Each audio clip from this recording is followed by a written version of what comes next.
Hello and welcome back to the 12th and final chapter of the Energy Onion Training Certification for Energy Systems Engineer. Whether you have started this certification program and completed it in one day, or you have come in for a chapter and then out and back and you have paced yourself more slowly, you have been exposed to a broad-based certification training beginning with an introduction and green buildings and lead and Energy Star. We reviewed some important math concepts as well as how do you use utility bills to save energy, historical utility use to save energy. And then we looked at the proper energy accounting. How do you account for energy conservation the most accurate and most business sensitive way? We then considered a broad topic, lighting probably being our biggest topic, followed by HVAC and thermal energy storage, building envelope, industrial systems, and at industrial systems we began to downscope the content. Again, you've heard it mentioned a couple times. The content in these chapters is not smaller because they're technically less interesting or less developed, or because the opportunities for savings are less, but only because we at Energy Onion wanted to make this module one day or less, and we had to make decisions about what do we teach you to make the most people that we anticipate for this training the best prepared for their circumstance. We're now going to wrap up the 12th chapter with a little bit broader topic again. So we've gone from broad to narrow to broad again, and in this 12th chapter we discuss what are known as renewables. We begin this chapter as we begin most chapters, and that is with definition. Definition to make sure that we are tracking with each other, to make sure that what I am defining and what you are understanding as renewables is the same thing. We use the definition from the Energy Management Handbook by Doty and Turner, and that is that renewable energy is energy that comes from natural, non-depletable or rapidly replenished resources such as sun, wind, rain, tidal, and geothermal. Some definitions, this list is shorter than it might be because many of the definitions we have already covered in previous chapters. Some new definitions or some important clarifications are solar concentrators. These are lenses, mirrors, and tracking systems that are used to focus a large area of sunlight into a small beam.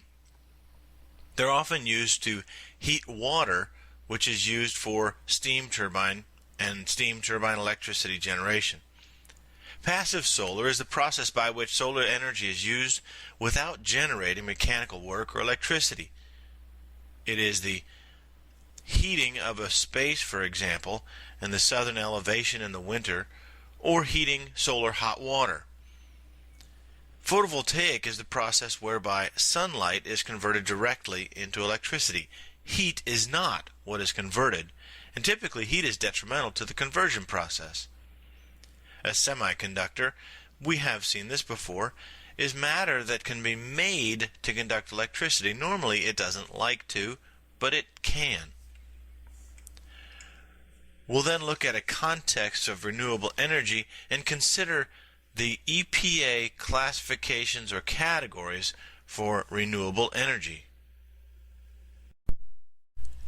The purpose for this graph is to put in context how far we have yet to go.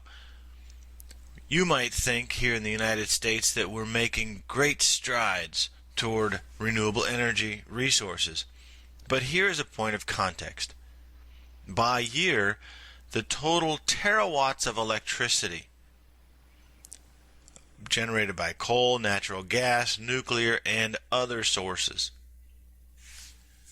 This next line shows 1 terawatt. Put in context that all of the current wind generation in the United States combined is 5/1000th of a terawatt. So what you can see is if we want to make dramatic strides in renewable energy resources and implementation, they will indeed have to be quite substantial because we're not very far on our way in the United States yet. Putting that dim, grim reality into context, however, that we're not very far yet in the United States on renewable energy use, this graph, or this series of graphs, shows that there is indeed hope. And the reason is because the cost of the technology has dramatically decreased, some more than others. Looking at wind or photovoltaic, you see a dramatic decrease in cost over the last 30 years. Biomass, for example, is a little less cost because the technology has not improved across the board as well as it has in wind or photovoltaic or solar thermal. But you see the cost curves generated here and presented by the National Renewable Energy Laboratories tells us that although we have not really broken the veil yet of renewable energy use in the United States, the cost of technology is an indicator that we're poised to do so. Another legislative strength that you see in the next couple slides as obtaining a broader acceptance in the United States is the idea of net metering. Let's define dual metering first. If you have an electricity generating capability, whether from solar photovoltaic or from a fuel cell or from a wind turbine, if you have the ability to generate electricity in your commercial building or your home, if you generate more than you need, you can sell it back to the utility company. Dual metering is a system whereby 2 meters are put in, one for consumption and one for generation. And in that case, the utility can charge you one rate for consumption, but pay you a smaller rate for the electricity you put back in the grid. They justify this by saying, we can't give you back what we pay, we can only give you back what we would pay a wholesale generator. Net metering is the process where the meter, whether it runs positive or negative, it takes into account your generation and your consumption. So one net meter can only charge you or charge the utility one rate. Net metering is a great strength going toward having decentralized, small-scale photovoltaic or wind turbine generation in your business or in your home, because the financial benefit is much greater. Since this is such a good deal, this net metering is such a good deal to the energy user, indeed there are some locations, utilities that fight it because they want to pay the lower wholesale rate for the electricity you're putting into the grid. But you see from this graph that in the United States, although there are some holdouts, most states have a policy requiring utility companies to offer net metering to their customers, requiring utility companies to pay their customers for the electricity they have put into the grid the same as they charge their customers for the electricity that they use. These are the EPA renewable energy categories. Highlighted here are the three that we discussed particularly in the Energy Systems Analyst role because they're indeed the most common. But as energy systems engineers, we'll introduce you to all of the EPA energy categories. First on our list is solar power or photovoltaic. Solar power is rare or different among all of the power generation, including renewables and non-renewables, because it has the ability to generate electricity directly. It doesn't generate steam, which turns something which generates electricity. Semiconductors, the so-called N-type or P-type, make up a solar cell. The P-type are called so because they have sort of too few electrons. And the N-type sort of have too many electrons. That's not strictly speaking, but you can consider it that way. They're given these quote-unquote extra electron or extra electronic ability through what's called doping. The conductors then are placed on the front and the back side of these semiconductors and complete the circuit. So how does it work? With this sandwich of N-type and P-type silicones, or in here the blue and the red, when sun shines on the cell, the photons, real particles of energy, hit the upper surface. They carry their energy, photons, through the cell and give up their energy when they impact electrons in the P-type. The electrons then use this energy of this freedom they got when they were hit by the photons, to jump across the barrier into the N layer. And since we have put a conductor on that side and a conductor on the other side, the only place for those electrons to go, or the favored place, is through the circuit, through the conductor, out and back into the P-type. So that conductor on both sides of the photovoltaic cell completes the circuit. And like any other circuit, just put something in the middle of the circuit that requires electricity, and you have a photovoltaic cell. Many people believe in the United States that I can't use photovoltaic because I don't live in the desert. It rains here. What you can see is that clearly 2/3 of the United States has good to excellent photovoltaic solar resource.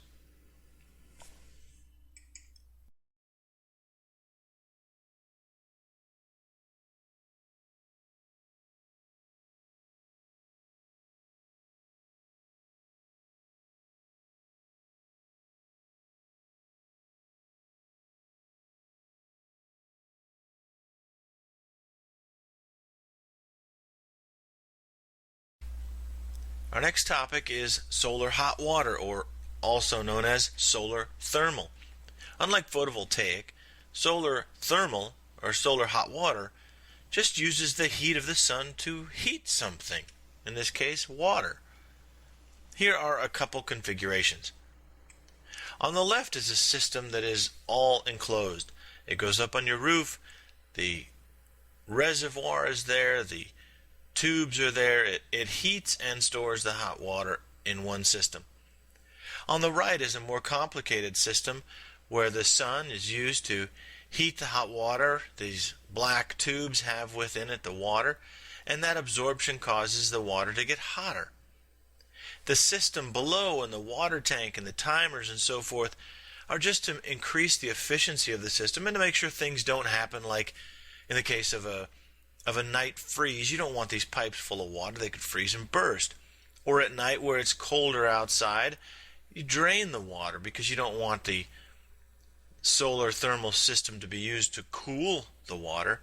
So these are two on the left, an all-enclosed system, and on the right, a component-based solar thermal system. You remember, because we've said this several times, the function of a motor, and these three components, this magnetic field and electricity or current, and this idea of rotation. When we looked at a motor, we said we have a magnetic field and we put a current through it and we get rotation. Well, in the case of wind power, and as you'll see others, we still have two of the three and generate the third, but in this case we have a magnetic field and we have rotation, and we use it to generate current. This is an example of not a real wind power system, but one that could be. This is a vertical axis wind turbine. This particular one is also an artist's rendition on top of a hill. This particular wind turbine is about 300 feet tall in its drawing. And now some more conventional wind turbines. And you see that with all of these, you have a magnetic field. The wind provides rotation, and you get the third component out, electricity. So we have looked at the photovoltaic resource map. This is the wind resource map in the United States. And one of the things you see is that the percentage of square miles in the United States for wind resource is less than for photovoltaic resource. But that can be a little misleading, because how many square miles of good wind do you need to generate electricity for your home or for 30% of your commercial building? And indeed, you don't need much. One of the largest wind farms in the United States is actually in southeast California. And it hardly even shows up as a wind resource on a map of this scale. So indeed, almost all but the southeastern portion of the United States is also, in addition to being a good photovoltaic resource, is also a good wind resource. Two more reasons why, although we have barely pierced the veil for renewable use in the United States, we have reason to be optimistic. We consider now moving on from wind power to hydropower. You're going to see now a series of slides which show the same general distinction and function as wind power.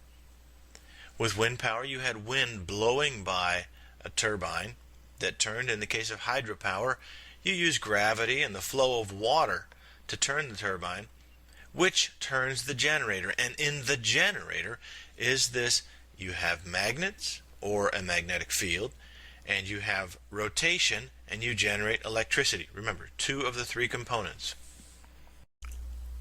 Biomass must be different. That sounds new and interesting, but indeed, it's not. In the case of a steam turbine, biomass is simply, typically, burn something.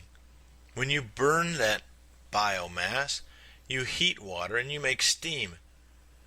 The steam turns the turbine turns the generator, and again in the generator you have magnetic field and rotation, and you achieve electricity. Ethanol, however, is an example of a different kind of, quotes, biomass. It's a biofuel, where you're turning something that has typically sugar in it, turning it into something that can be burned. Ethanol can be burned, and the products of combustion are the products of combustion for burning any alcohol. They're relatively clean, and they are renewable. Hydrogen, as a renewable energy source, takes two forms. One is a gas turbine. In this example, a hydrogen gas turbine is no different than any other. Burn hydrogen, and those products of combustion turn the turbine. You have magnets, movement, and you get current. Hydrogen gas can be used in a much more novel way, however, using what's known as a fuel cell. Fuel cells electrochemically combine hydrogen and oxygen to produce electricity and heat. So let's look at this animation of a fuel cell. On the right you see here two H2 molecules. At the anode of the fuel cell, those H2 molecules are dissociated into 4 H plus atoms and 4 electrons. The electrons go through the circuit around to the cathode, where the H plus it's small enough to get through this PEM, this membrane in the middle. The H plus is small enough to get through. The H2 is not. So H plus gets through. The electrons are on the other side. H plus and oxygen and electrons, and you get water. like with the semiconductor, when these electrons are flowing, all you have to do is put something in their path. Put a light bulb in their path, and you have a fuel cell, and the flow of electrons is your electricity. Geothermal can take on two different forms. The most common form, the form that we typically refer to as geothermal heat pump, is just taking advantage of the relatively stable temperature of the earth underground and the relatively limitless thermal capacity of the earth. So if you live in a place where the ground allows for good heat transfer, here in Arizona it does not, because the ground is too dry and too hard. But if you live in a place where the ground allows for good heat transfer, and let's say 20 feet underground or under a pond, you have a relatively stable temperature around 70, 72 degrees. Well, if you can transfer the heat from the ground to the pipe or from the pipe to the ground and bring back a relatively consistent temperature of water to use in your house in a heat exchanger for air conditioning or heating, then you're using or could use a geothermal heat pump. Geothermal generation is something else. Geothermal generation takes advantage of hot components in the earth, using the magma or the hot water or something from within the earth. You pump it out of the earth, you use it to generate steam. The steam turns a turbine, the turbine generates electricity, and you put whatever it was you took out, you put it back into the earth. That would be a geothermal generation. Given the fact that much of our planet is covered by water, and that the tides and the characteristics and the flows of the ocean are more predictable than, say, for example, wind, there are several novel ways engineers have designed to harvest ocean currents, similar to how wind turbines harvest the wind. First, a marine turbine, the picture on the left, is very similar to a wind turbine. When there is water flow past these blades, it's just like airflow past the blades. You could use a marine turbine in a river, anything that has a flow. A tidal barrage is something specific to a flow that will reverse its direction. Take, for example, if you build a dam where the tide typically comes in and out. This picture shows the tide going from right to left. The tide is, say, maybe going out.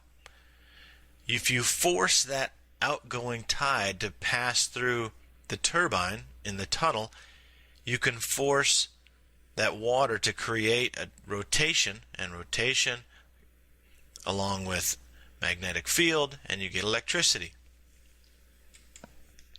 In a tidal barrage, same dam, same turbine, but this case, maybe the tide is coming in, and you allow the turbine to turn in the other direction.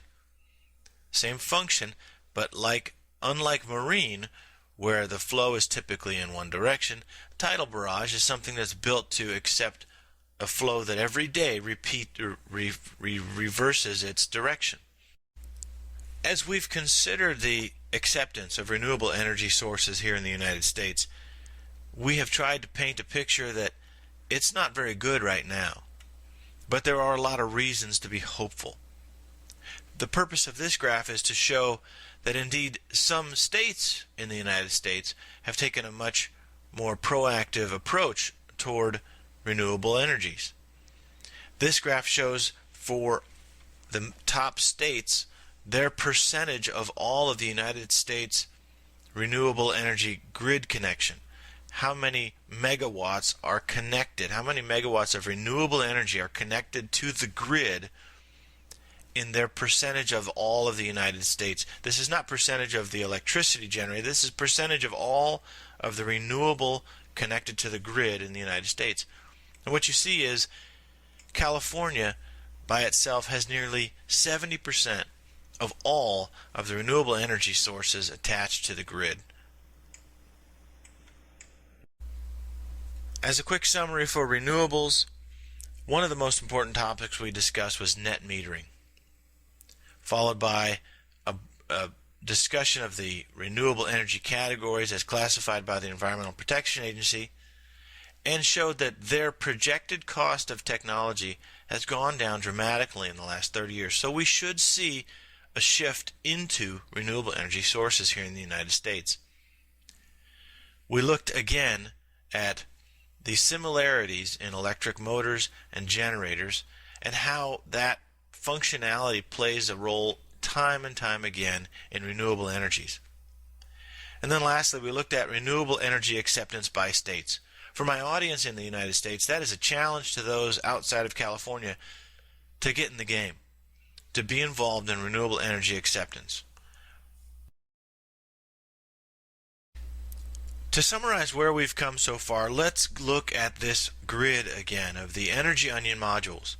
You've just completed the Energy Systems Engineer, which is on the deep end of engineering and systems, but there is one more that could be valuable to you, and that's the Energy Systems Investigator, because while this module did not go very deeply into auditing and how to use the Energy Onion auditing tools, the Energy Systems Investigator course does go deeper into the auditing skills. So we recommend for those of you who want to take one more step and know, what do I do in my operation, for my customers, for my employer? What do I do to implement this information for energy savings? How do I get an accurate snapshot of my building or my customer's building? You may want to take up the challenge for the Energy Systems Investigator add-on. Well, we've come to the end of our Energy Systems Engineering certification, and we appreciate your time.